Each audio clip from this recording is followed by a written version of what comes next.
Hey there, friend. I changed my intro. Okay. And I will have to do so much editing. This is insane. Anyway. So, I was at home the other night and I did the weirdest thing that I've done so far, to quote The Simpsons. I had a thought that I thought might be interesting for myself, like not even for the podcast at first, but for myself. And so what I did was taking a video of me explaining my thought to myself. Never done that before. First time I did that in my whole life. And as I was doing it, I even say it in the video, as I was doing it, I thought, man, that's pretty weird. I thought it was, an odd thing to do on a random evening. Why do I think it's so weird? What's weird about it, And the only thing that I could come up with was the fact that people would make fun of me if they saw it.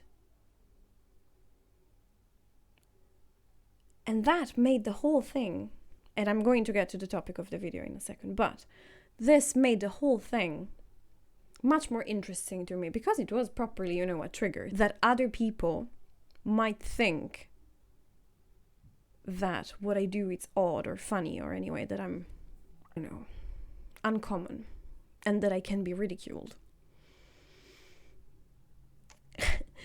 Why? I don't know why I thought about that, probably because of my own insecurities, but the point is that I started thinking, that is something that I do often. Whenever I do something new or that I think is odd, I start thinking, okay, but what do I know about it? Like, do I know other people that do it? Why do they do it? And stuff like that. So I started thinking,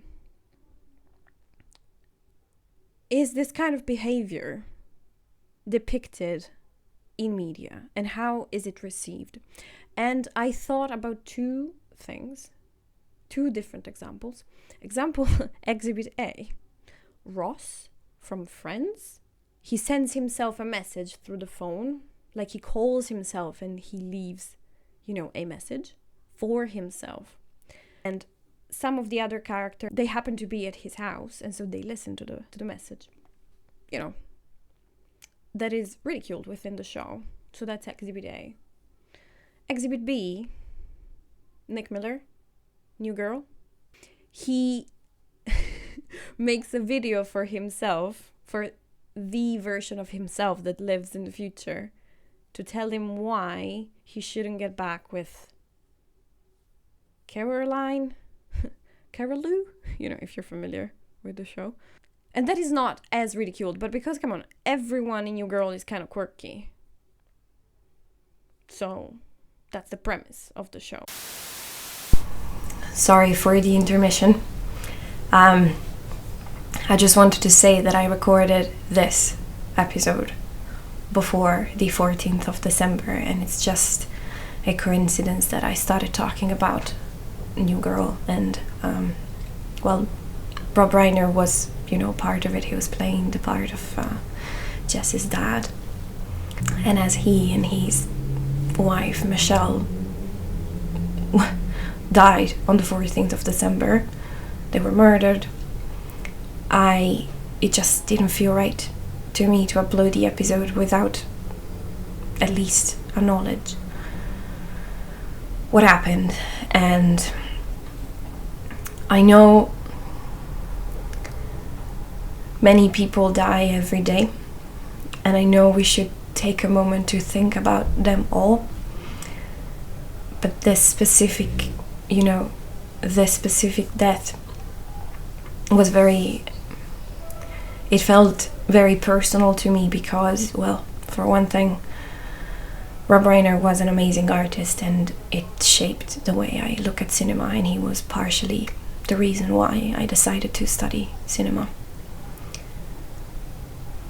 And when I read the news, the first thing that I thought was an interview that I watched a while ago with him and Nora Ephron. They were talking about the shooting of When Harry Met Sally, and how the ending was supposed to be very different. The two characters weren't supposed to, get together, end up together at the end of the film. And while they were shooting it, he met his wife, Rob Reiner met his wife, Michelle. And so he had to rewrite the ending because he ended up believing in love again.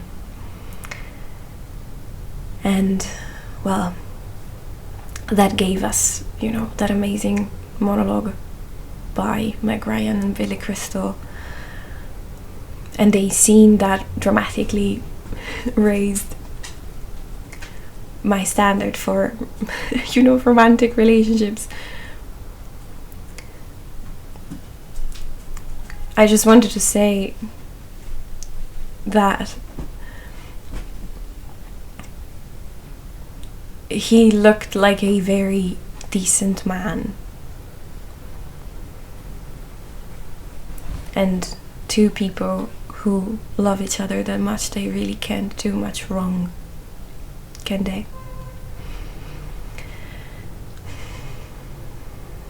I don't know, I just had to say something about it. There are many tragic things happening every day, and losing the Reiners is one of them.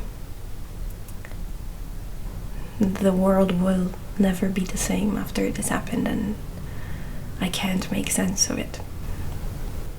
We lost two people that seemed really great, and even though I didn't know them personally, they were part of my life because of the stories they created and because of the way they looked at the world. So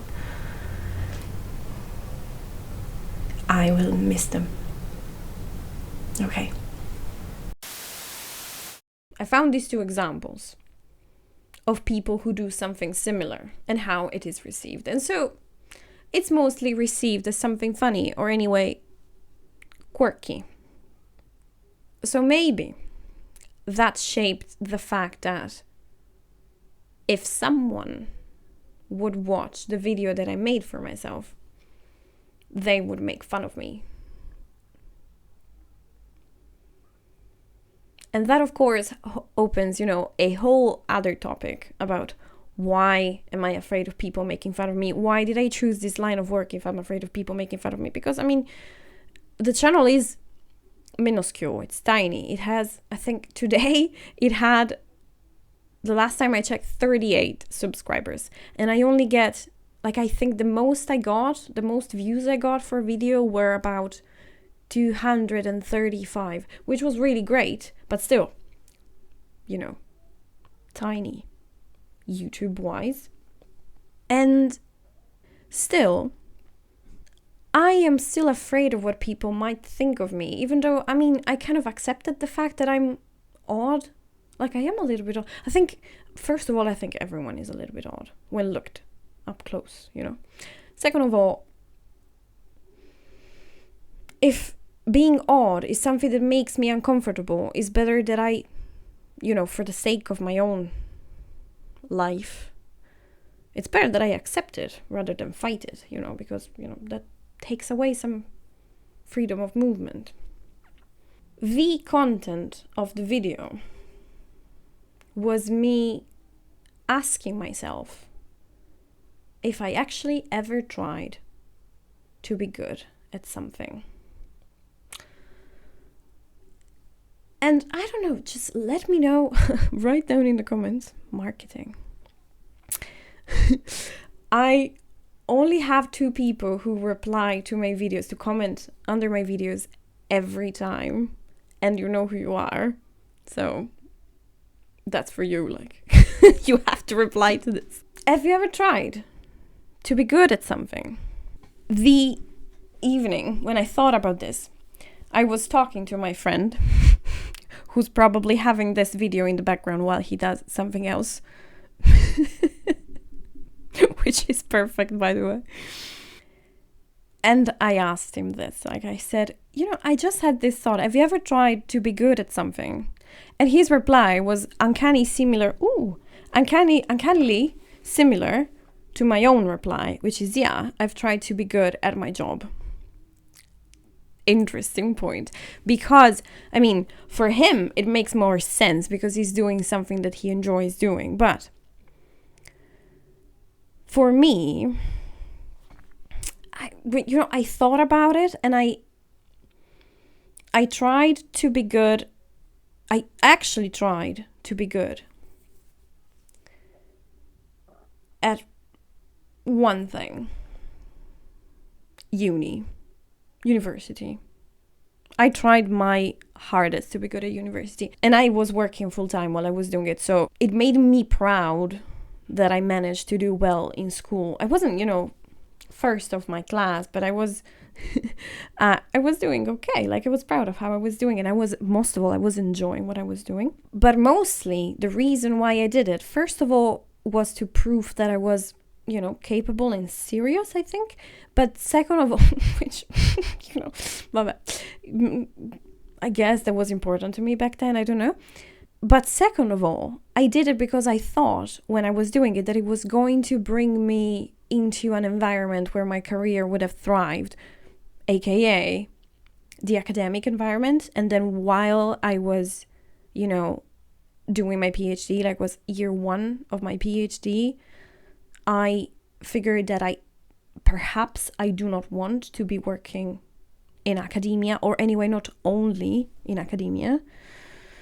So I did it because I thought it was going to bring me ultimately stability, that I could make a living out of it, Because back then I thought it interested me. I'm trying to do this, as in, the things I write, the things I film, I try to make it as good as possible. And I am very aware of the fact that the editing of my video, not only the editing, but the footage itself, it's very low res, But that's going to change. Just give me a second. I am trying to be good at this. Or anyway, do it in a way that matches who I am and what I want to do, without trying to play a role, but trying to be, I hate the word, it gives me the ick, but authentic. Try to be myself. I don't know, you know what I mean.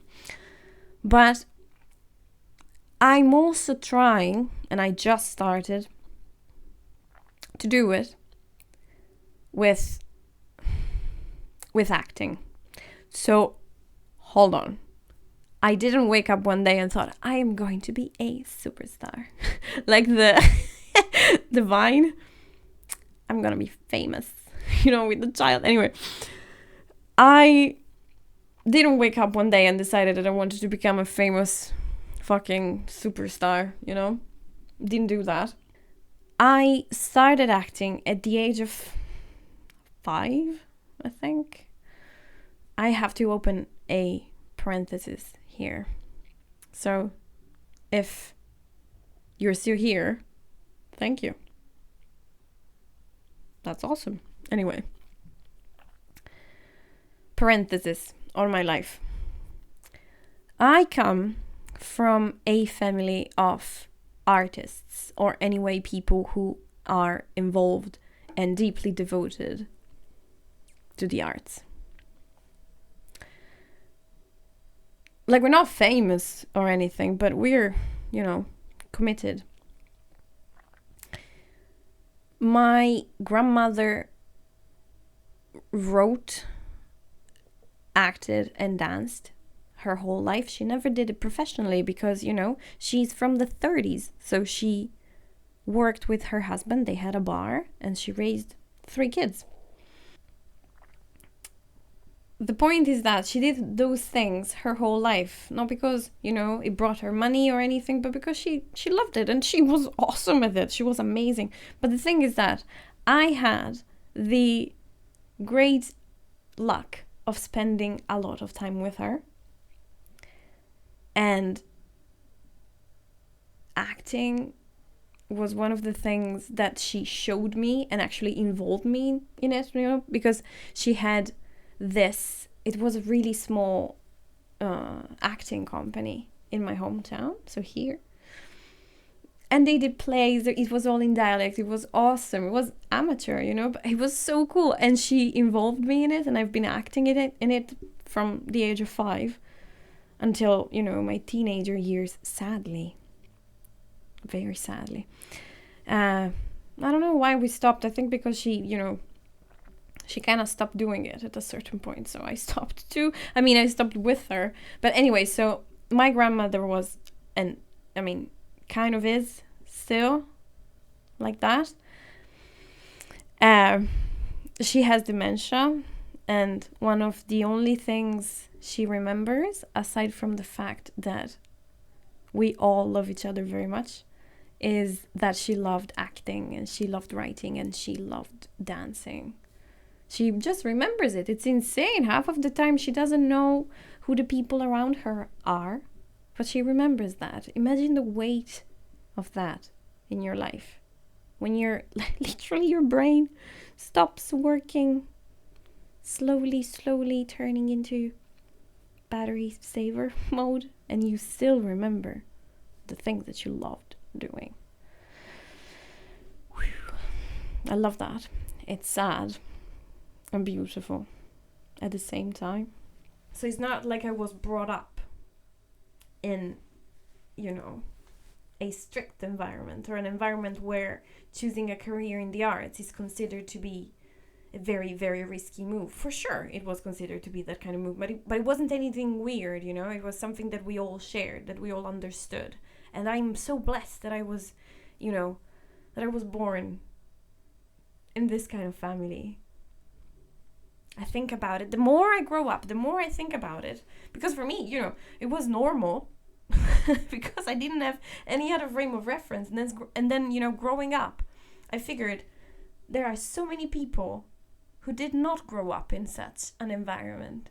And so, I'm very blessed. But, okay, so all of this to say, first of all, that, okay, so my family is already, in the field. And then, second thing is that I've been acting since I was 5, and then all through high school, and then a bit in uni as well, but less and less, and then I just stopped. I was talking to her about this, and I figured by talking to her that the real reason why I stopped acting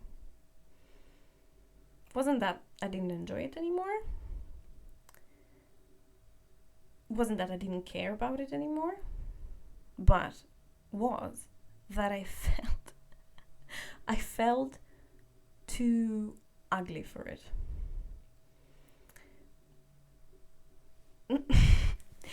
So,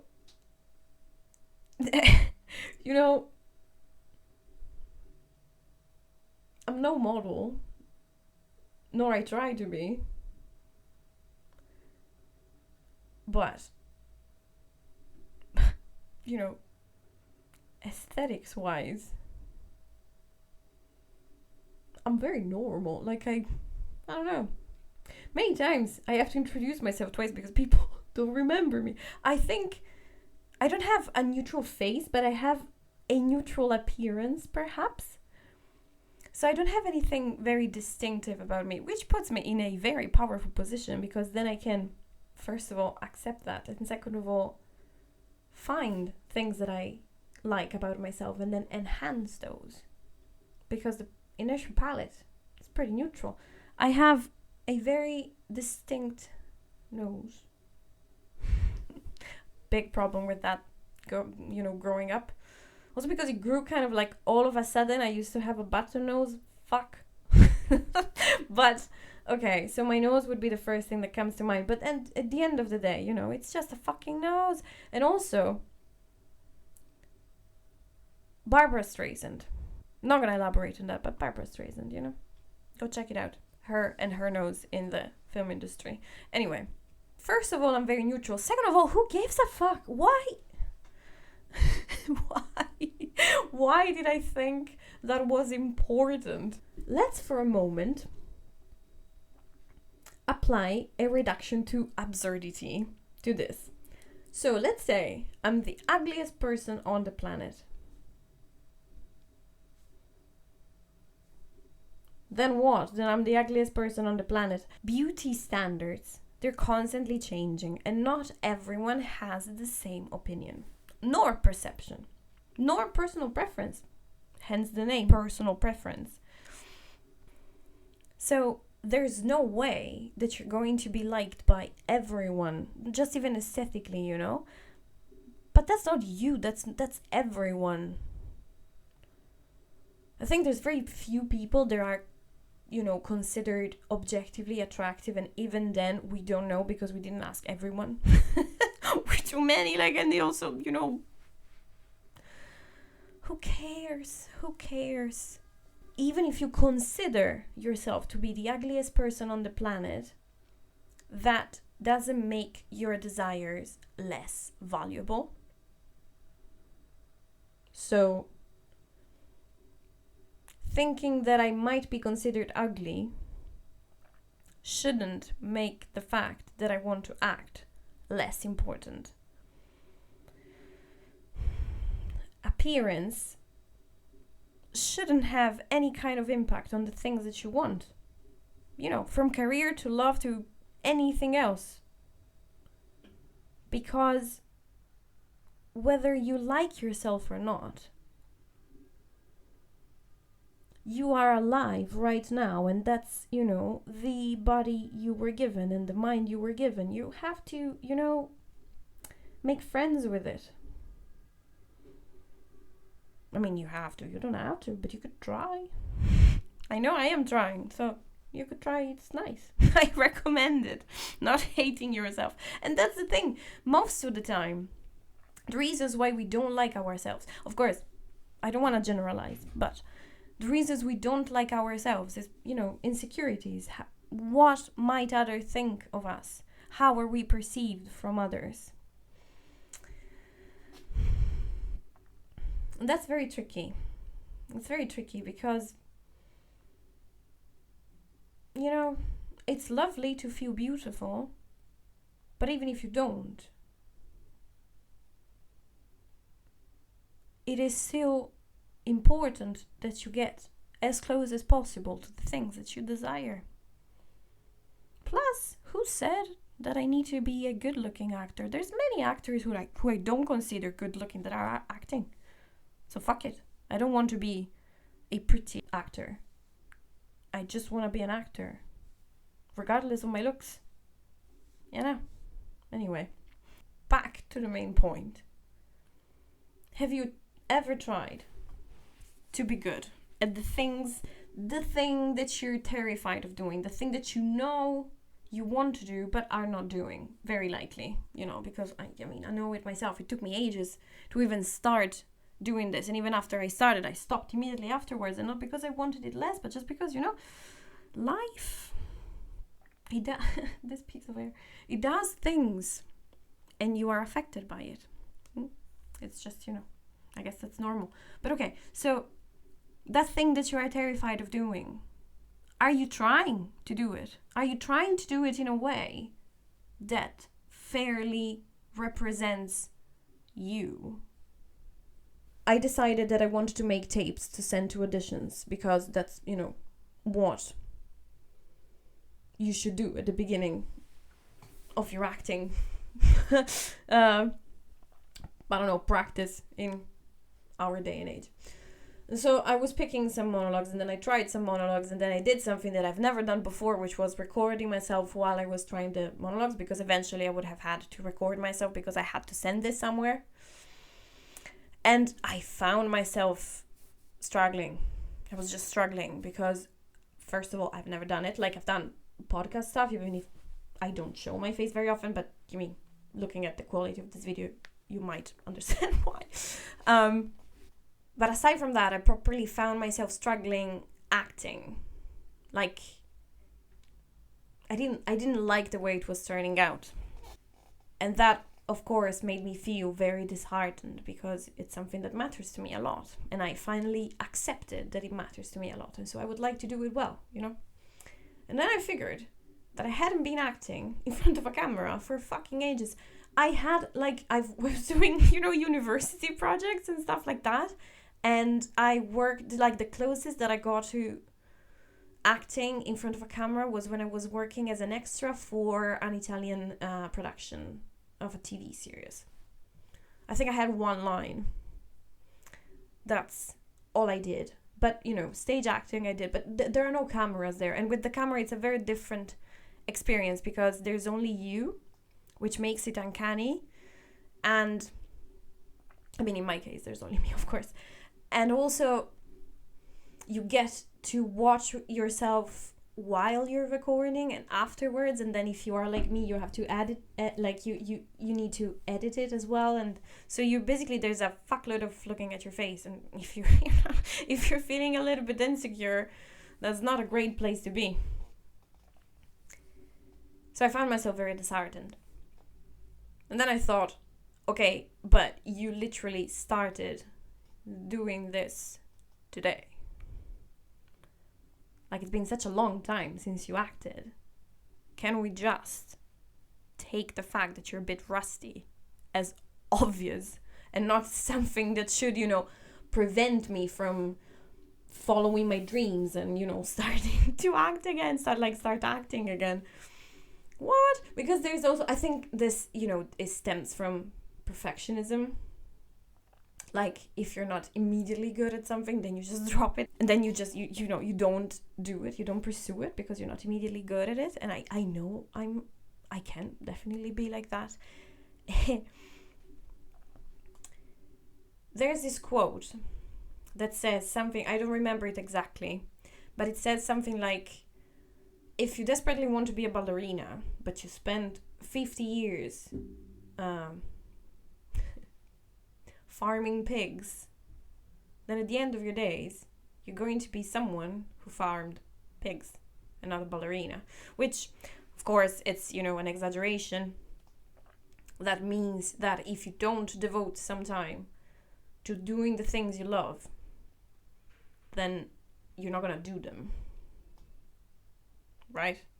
It's obvious, said like that, and yet many of us are stuck in our heads, like thinking, oh, I'd love to play, I'd love to draw, whatever, I'd love to dance, but then they don't do it. It stays as a potential, and potential is very dangerous because potential does have an expiration date, and that expiration date is your expiration date. I'm so sorry, but that's true. That's a very crude way of saying it, but I just mean that we're not going to be here forever.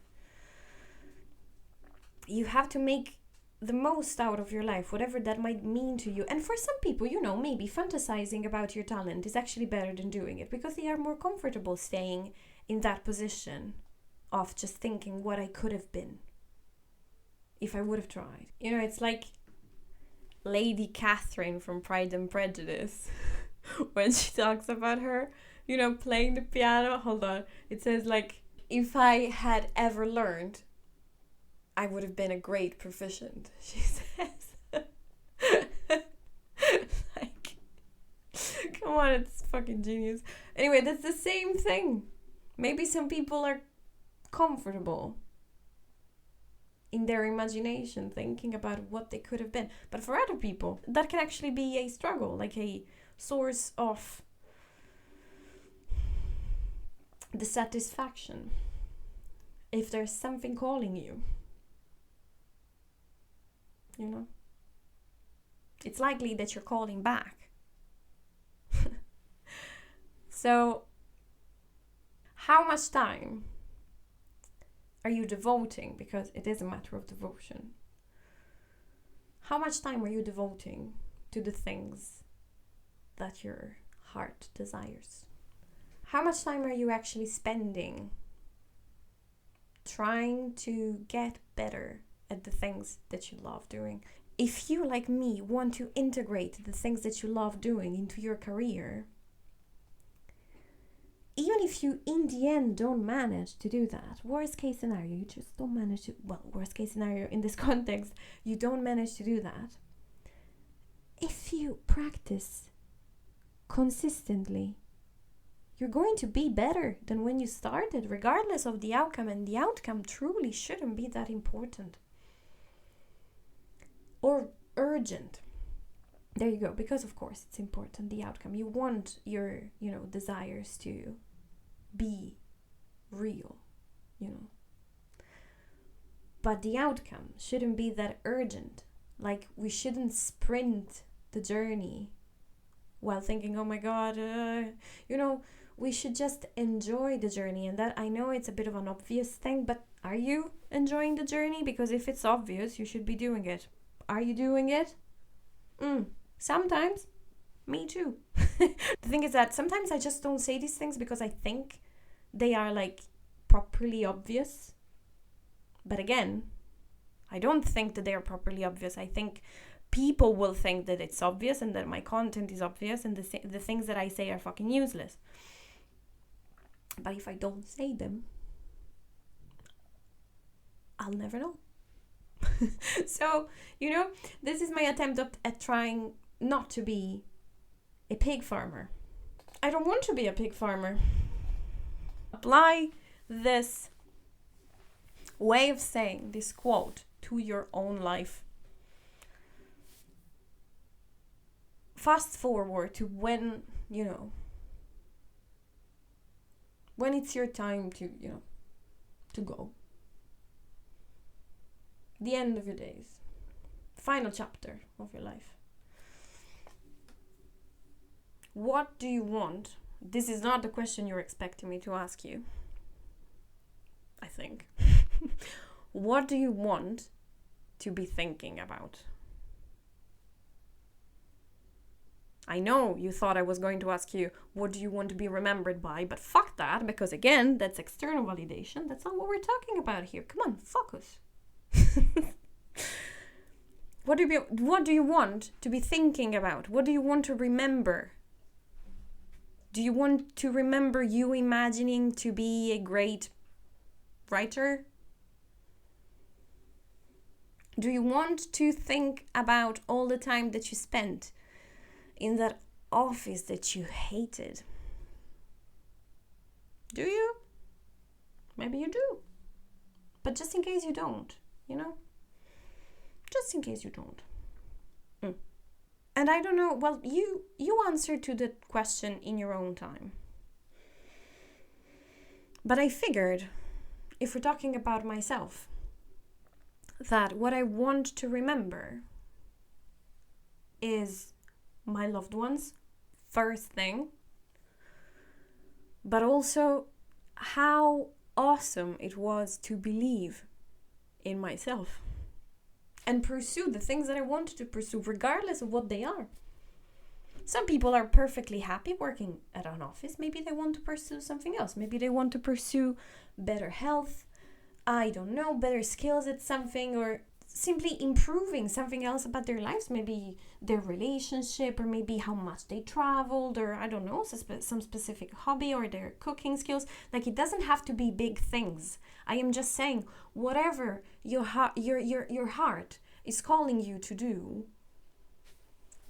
wouldn't it be great to think back about your life and feel like you actually tried? I tried. I don't know, I think that's very empowering, because the result becomes so secondary. And the mere act of trying becomes so mighty. There is some power, actually a lot of power, in trying.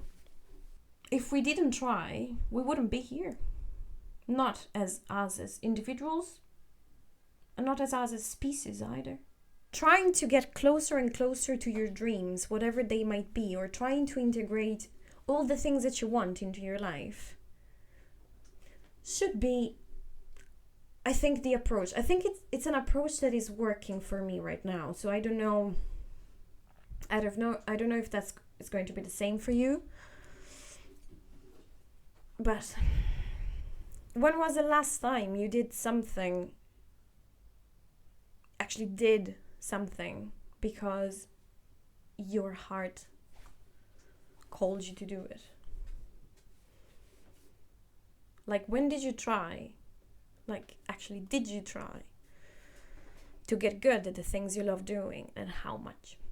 And if not, why did you give up? If you gave up because you don't give a fuck about it anymore, because you just changed, your goal, that's perfectly valid. But if you didn't, if you just gave up because you think, I don't know, that you're not good enough, or, you know, pretty enough, or handsome enough, or smart, or that there's not enough time, that's all bullshit. You're here, so there's time. That's it. I don't want to feed you all that stuff about, you know, it's never too late. Sometimes it's too late, but it's never too late to try, and trying should be the whole fucking point. All right. I will talk to you next time. Cringe moment of closing the video. Bye!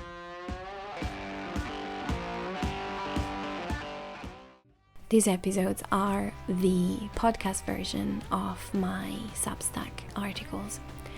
I have a Substack page called The Way Home, and there everything is free, so I do not offer premium content, but I do believe that the right people will find my page eventually, and that the right people will support my work exactly for what it is. So if you feel like you're one of those people, check it out, and if you want, support my work. Thank you. Talk to you next time.